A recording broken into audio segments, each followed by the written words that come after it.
Voilà, il est avec nous pour la revue de presse. Renaud, bonjour. Bonjour, Joël. Allez, on démarre avec, bien sûr, des arbitres de touche pour le respect de la bonne gouvernance. Eh bien, c'est ce qu'a déclaré le docteur Aka Awele hier lors de la cérémonie de rentrée solennelle du Conseil économique, social, environnemental et culturel, activité à laquelle a pris part le chef de l'État Alassane Ouattara. Et à cette occasion, il a décliné les grands axes autour desquels vont s'articuler les actions de l'institution qu'il dirige pour l'année 2022.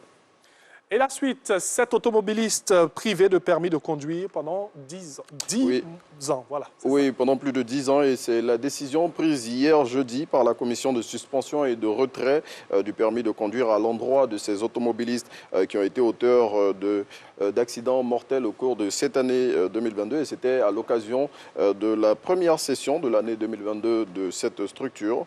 Selon le Patriote qui cite cette commission qui dépend du ministère des Transports, pour cette année, ce sont 150 dossiers qui sont en attente de traitement. Et le confrère souligne que l'année dernière, cette structure a traité 572 dossiers et a annoncé et a prononcé plutôt près de 370 condamnations. Et vous nous proposez un chiffre dans cette revue de presse. Oui, 959, et c'est le nombre de journalistes exerçant en Côte d'Ivoire qui possèdent la carte d'identité de journaliste professionnel CIJP pour cette année 2022. Cette information a été livrée ce jeudi 27 janvier 2022 à la Maison de la Presse d'Abidjan à l'occasion de la cérémonie officielle de remise des cartes CIJP. Il faut savoir que tous les ans, la commission paritaire d'attribution de la carte d'identité de journaliste professionnel et professionnel de la communication procède à la mise à jour de son fichier. Et pour cette édition 2022, ce sont 1009 demandes d'attribution et de renouvellement qu'elle a enregistrées selon le Patriote. Et bonne petite nouvelle, eh bien, le coût de l'Internet va connaître une baisse en Côte d'Ivoire. Oui, cette mesure sera effective bientôt, selon le ministre de l'économie numérique, des télécommunications et de l'innovation. Et selon Le Matin, c'est au cours d'une rencontre qu'il a eue hier avec le Conseil national des organisations de consommateurs de Côte d'Ivoire que le ministre Roger Adom a fait cette annonce. Et un djihadiste présumé arrêté hier au nord de la Côte d'Ivoire. Oui, c'est ce que révèle Soir Info. Selon le confrère, ce sont des éléments de l'escadron de gendarmerie de la ville de Ferkessédougou qui ont mis la main sur cet individu de nationalité étrangère. Et à en croire le quotidien, l'homme qui essayait de rentrer clandestinement en Côte d'Ivoire avait en sa possession la somme de 3 500 000 francs CFA sur lui. Et la fouille de son téléphone portable a permis de découvrir des images de propagande djihadiste et d'autres éléments qui laissent penser qu'il pourrait être lié à des bandes terroristes. Et près d'une semaine après le coup d'État au Burkina Faso, le chef de la junte fait sa première adresse à la nation. Oui, c'est hier jeudi 27 janvier 2022 que le lieutenant-colonel Paul-Henri Sandaogo Damiba a prononcé sa première allocution sur la chaîne nationale de télévision.